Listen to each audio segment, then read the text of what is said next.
नमस्कार, मैं डॉक्टर चंद्र प्रकाश गारू। हम डिस्कस कर रहे थे BSc part third organic chemistry की first unit NMR spectroscopy.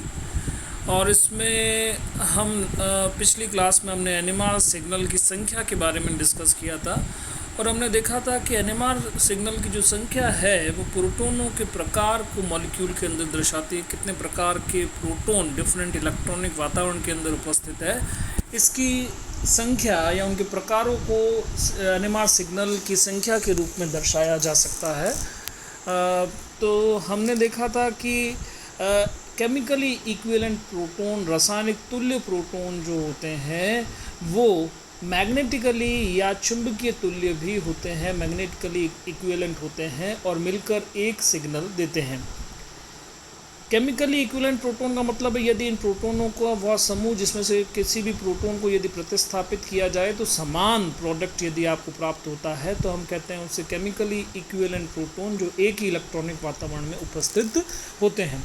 Chemically equivalent proton magnetically भी इक्विवेलेंट होते हैं। उसके कुछ एग्जाम्पल हमने डिस्कस किए थे, जैसे कि हमने देखा था कि एथेन का एक ही सिग्नल प्राप्त होता है क्योंकि सारे प्रोटोन जो है वो एक ही इलेक्ट्रॉनिक वातावरण में होते हैं। लेकिन एथिल क्लोराइड में आपको दो सिग्नल प्राप्त होंगे क्योंकि एक कार्बन से जुड़े दो प्रोटोन जो है मैथिलीन प्रोटोन जो है वो सीधे सीएल समूह से जुड़े कार्बन के साथ जुड़े हैं, जबकि मैथिल समूह के जो प्रोटोन हैं वो दो बॉन्ड दूर है सीएल या इलेक्ट्रोनेगेटिव एटम के साथ में। इस कारण से इलेक्ट्रॉनिक वातावरण चेंज हो गया और यहाँ पर हमको दो सिग्नल प्राप्त होते हैं।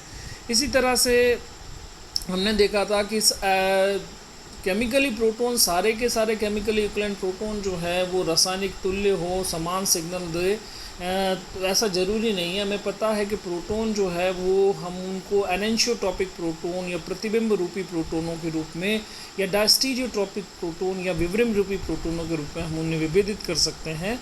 तो इसमें हम देखते हैं कि जो एनेंशियोट्रॉपिक प्रोटोन होते हैं उनको हम एनएमआर स्पेक्ट्रोस्कोपी के द्वारा विभेदित नहीं कर सकते, लेकिन डायस्टीरियोट्रॉपिक प्रोटॉन्स जो है उनको हम एनएमआर स्पेक्ट्रोस्कोपी के द्वारा विभेदित कर सकते हैं। जैसे कि हमने एक एग्जांपल देखा एथिल ब्रोमाइड में जो ए और बी प्रोटोन है ये एनेंशियोट्रॉपिक प्रोटोन है और ये मिलकर एक ही सिग्नल देते हैं। एनएमआर के द्वारा, एनएमआर स्पेक्ट्रा के द्वारा इन दोनों को विभेदित नहीं किया जा सकता। लेकिन यदि हम द्वितीयक ब्यूटिल अल्कोहल की बात करें जहाँ पर कि हम देखेंगे कि प्रोटोन HA और HB जो है वो डायस्टीरियोट्रॉपिक प्रोटोन है, विवरिम रूपी प्रोटोन है और ये दोनों ही प्रोटोन जो है दो भिन्न एनएमआर सिग्नल देते हैं। तो हम कहेंगे कि डायस्टीरियोट्रॉपिक प्रोटोन जो है उनको एनएमआर द्वारा विभेदित किया जा सकता है या एनएमआर स्पेक्ट्रा के अंदर ये भिन्न भिन्न सिग्नल के रूप में हमें दिखाई देते हैं। ऐसा ही एग्जाम्पल हमने देखा था जहाँ पर कि हमने एल्कीन की बात करें, क्लोरो एथीन की बात करें, तो इसमें भी हम देखेंगे कि जो HA और HB प्रोटोन है डायस्टीरियोट्रॉपिक प्रोटोन है और ये दोनों ही अलग अलग सिग्नल के रूप में हमें दिखाई देते हैं। तो कुछ एग्जाम्पल हम देखते हैं जहाँ पर कि डिफरेंट सिग्नल की संख्या के बारे में हम बात करें। जैसे कि नॉर्मल साइक्लोब्यूटेन जो है उसके अंदर आपको केवल एक एनएमआर सिग्नल मिलता है। एसिटाल्डिहाइड के अंदर आपको दो एनएमआर सिग्नल प्राप्त होते हैं। एक एनएमआर सिग्नल एल्डिहाइडिक प्रोटोन का होता है और तीन मैथिल प्रोटोन मिलकर दूसरा एनएमआर सिग्नल देते हैं। तो इस प्रकार एसिटाल्डिहाइड के अंदर दो एनएमआर सिग्नल आपको प्राप्त होते हैं। इसी तरह से यदि एसिटिक एसिड की बात करें तो यहाँ पर भी जो एक सिग्नल है वो कार्बोक्सिलिक प्रोटोन के कारण प्राप्त होता है, जबकि मैथिल प्रोटोन, तीन मैथिल प्रोटोन मिलकर आपको दूसरा सिग्नल देते हैं। तो एसिटिक एसिड के अंदर भी दो एनएमआर सिग्नल आपको प्राप्त होते हैं। डाईब्रोमोएथेन, 1,2-डाईब्रोमोएथेन की यदि हम बात करें तो यहाँ पे आपको केवल और केवल एक ही सिग्नल प्राप्त होता है। चारों प्रोटोन जो है मिलकर एक सिग्नल देते हैं। इसी तरह से यदि हम देखें 1,1-डाईब्रोमो-2,1,1,2-ट्राईब्रोमोएथेन की यदि हम बात करें, हमारा अगला एग्जांपल जो है उसमें हमें दो सिग्नल प्राप्त होते हैं। एक दो प्रोटोनों का, एक जिसे A द्वारा दर्शाया गया है, दूसरा एक प्रोटोन जो B के द्वारा दर्शाया गया है। तो इस तरह से आपको केवल आपको यहाँ पे दो सिग्नल प्राप्त होते हैं। यदि हम बात करें एथेनॉल की तो एथेनॉल के अंदर आप देखेंगे कि एक हाइड्रोक्सिल प्रोटोन के कारण सिग्नल आ रहा है, दूसरा सिग्नल मैथिलीन प्रोटोनों के कारण आ रहा है, तीसरा सिग्नल मैथिल प्रोटोनों के कारण आ रहा है। तो इस तरह से यहाँ पे कुल 3 सिग्नल NMR सिग्नल आपको प्राप्त होते हैं। टोलुइन के अंदर यदि हम देखें तो हमको बेंजीन वलय के 5 जो कार्बन है, हाइड्रोजन जो है, जो प्रोटॉन है, वो मिलकर एक सिग्नल देते हैं और एक सिग्नल मैथिल प्रोटोनों के कारण होता है। तो इस प्रकार टोलुइन में आपको कुल 2 सिग्नल प्राप्त होते हैं। जबकि आप देखेंगे कि यदि हम नाइट्रोबेंजीन की बात करें तो नाइट्रोबेंजीन के अंदर आपको मेटा, ऑर्थो और पैरा प्रोटोनों के कारण 3 सिग्नल आपको प्राप्त होते हैं। तो यहाँ पे हम यदि डिस्कस करें कि टोलुइन के अंदर केवल 2 सिग्नल प्राप्त हो रहे हैं, जबकि बेंजीन के अंदर 5 जो बेंजीन वाले से जुड़े हुए प्रोटोन है वो मिलकर एक सिग्नल नहीं दे रहे हैं। ऑर्थो के 2 मिलकर एक सिग्नल दे रहे हैं, पैरा का एक सिग्नल आ रहा है और इसी तरह मेटा के 2 प्रोटोन मिलकर भी एक सिग्नल के रूप में हमको दिखाई। तो टोलुइन तथा नाइट्रोबेंजीन, इन दोनों के अंदर हम एक्सप्लेन कर सकते हैं कि क्यों ऐसा हो रहा है।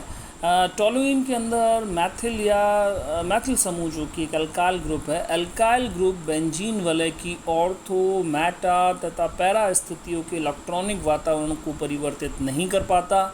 इस कारण से ऑर्थो, मेटा तथा पैरा प्रोटोन मिलकर केवल एक सिग्नल देते हैं, जबकि नाइट्रोबेंजीन जैसे जहाँ पर कि अल्काइल ग्रुप के अलावा कोई ग्रुप प्रेजेंट है, कोई दूसरा समूह यदि प्रतिस्थापी के रूप में बेंजीन वाले के ऊपर उपस्थित होता है तो वो ऑर्थो, मेटा तथा पैरा स्थितियों के इलेक्ट्रॉनिक वातावरण को प्रभावित करता है। इस कारण से आपको ऑर्थो, मेटा तथा पैरा स्थितियों पर प्रोटोनों के कारण अलग अलग सिग्नल प्राप्त होते हैं। इसी कारण से नाइट्रोबेंजीन जो है उसके अंदर आपको 3 NMR सिग्नल देखने को मिलते हैं। साइक्लोप्रोपेन के अंदर 6 प्रोटोन हैं, 6 के 6 मिलकर केवल एक ही सिग्नल देते हैं। इसी तरह से यदि हम बात करें यहाँ पे मैथिल साइक्लोप्रोपेन की, तो मैथिल साइक्लोप्रोपेन के अंदर इंटरेस्टिंग एग्जांपल है, इम्पोर्टेंट एग्जांपल है। यहाँ पर मैथिल समूह के कारण एक सिग्नल प्राप्त होता है।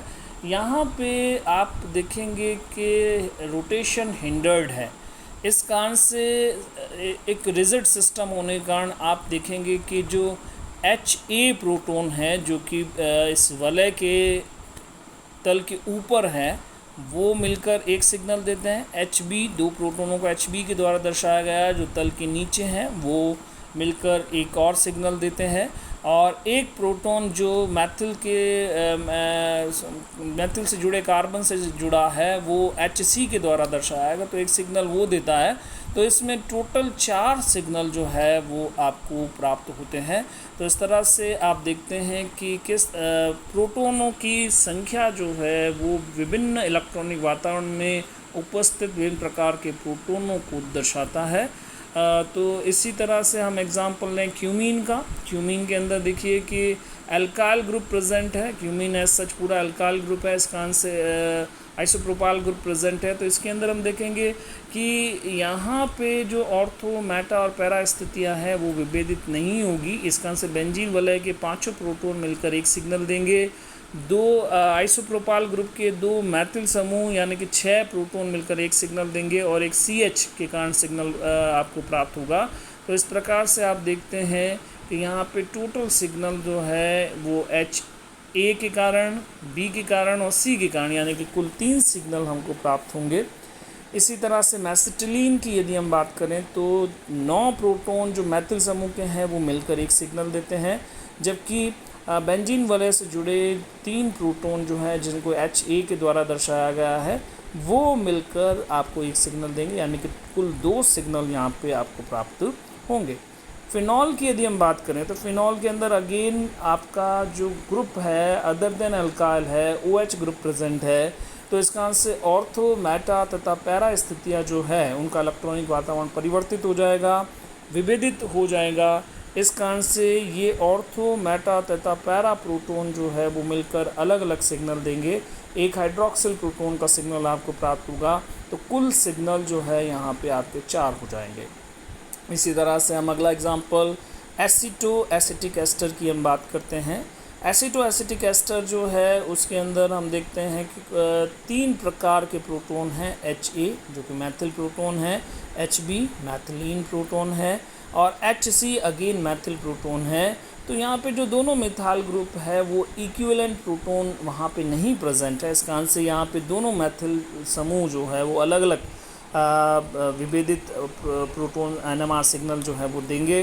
तो इस तरह से आपको एसिटो एसिटिक एस्टर के अंदर कुल 3 सिग्नल प्राप्त होंगे। मिथाइल एस्टर की यदि हम बात करें, मैथिल एसीटेट की यदि हम बात करें, तो यहाँ पे अगेन दोनों मैथिल समूह जो है वो उसके प्रोटॉन इक्विवेलेंट नहीं है, तुल्य नहीं होने के कारण ये 3 मैथिल प्रोटॉन जो है एक सिग्नल देंगे। बाकी के जो 3 मैथिल समूह हैं जिनको कि अलग सिग्नल यहाँ पे आपको देखने को मिलेगा। तो मैथिल एसीटेट के अंदर आपको कुल 2 NMR सिग्नल आपको दिखाई देंगे।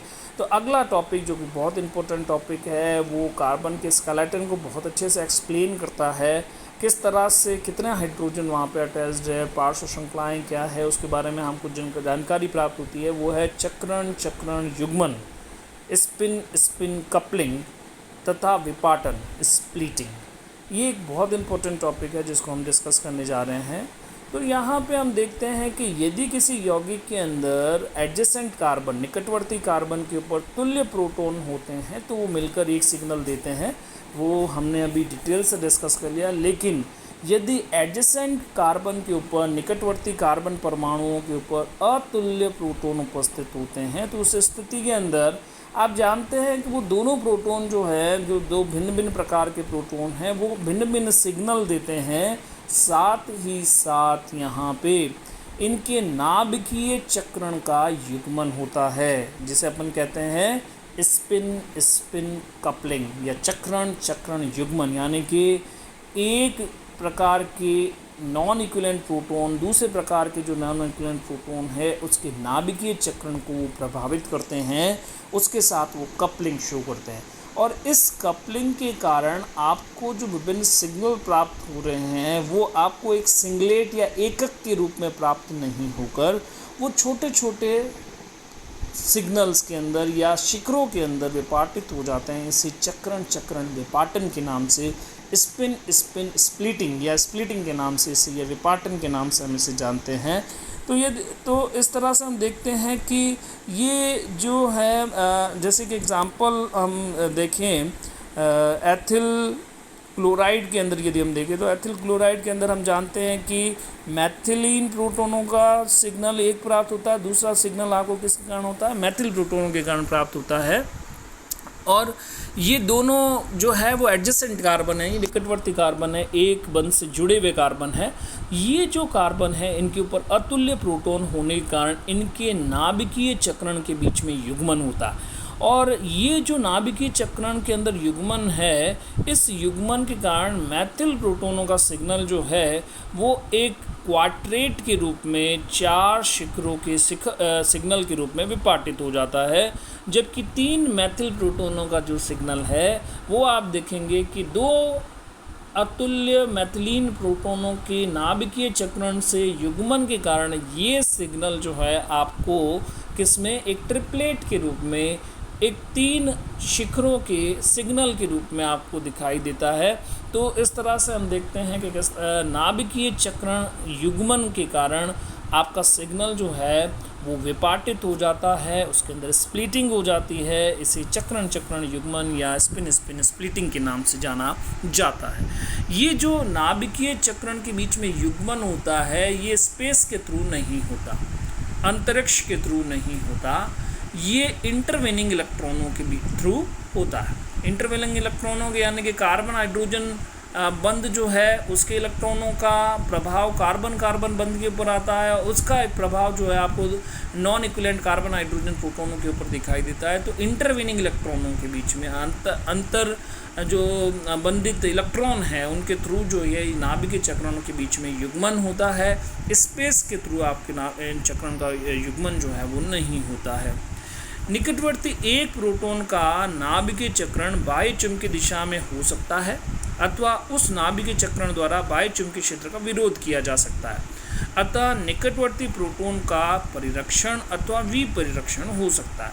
परिरक्षण होने पर सिग्नल उच्च क्षेत्र की ओर विस्थापित होता है, जबकि विपरीक्षण होने पर सिग्नल निम्न क्षेत्र की ओर विस्थापित होता है। इस निस्तापन के कारण निकटवर्ती प्रोटॉन से प्राप्त एकक एक द्विक के रूप में विपाटित हो जाता है।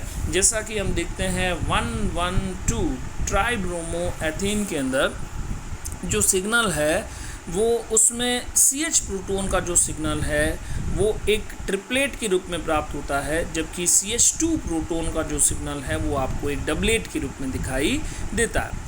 तो यहाँ पे हम देखते हैं जो CH2 प्रोटोनों का सिग्नल द्विक के रूप में विपाटित होता है, उसका कारण क्या है कि इसके एडजेसेंट कार्बन के ऊपर जो CH के ऊपर जो H हाइड्रोजन उपस्थित है, ये हाइड्रोजन का जो नाभिकीय चक्रण है उसका प्रभाव निकटवर्ती CH2 प्रोटोनों के ऊपर एक्सटर्नल मैग्नेटिक फील्ड के अलाइन भी हो सकता है और एक्सटर्नल मैग्नेटिक फील्ड को वो अपोज भी कर सकता है। तो दो संभावनाएं होने के कारण सिग्नल जो है वो एक द्विक के रूप में या एक डबलेट के रूप में स्प्लिट हो जाता है। इसी तरह से हम देखते हैं कि जो CH प्रोटॉन है उसका सिग्नल एक ट्रिपलेट के रूप में विपाटित क्यों हो रहा है।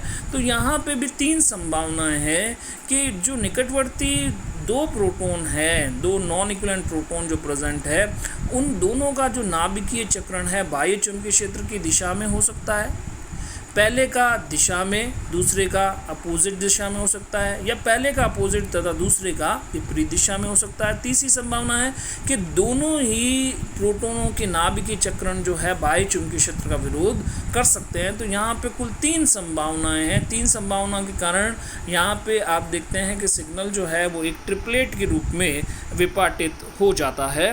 तो यहाँ पे यदि हम डिस्कस करना चाहें तो जो डबलेट है उसका जो सिग्नल रेशियो जो है, जो इंटेंसिटी रेशियो जो है 1:1 है, जबकि जो ट्रिपलेट आ रहा है उसका रेशियो जो है 1:2:1 के रूप में आपको दिखाई दे रहा है, जिसको फिर हम आगे डिटेल से डिस्कस करेंगे। Thank you very much.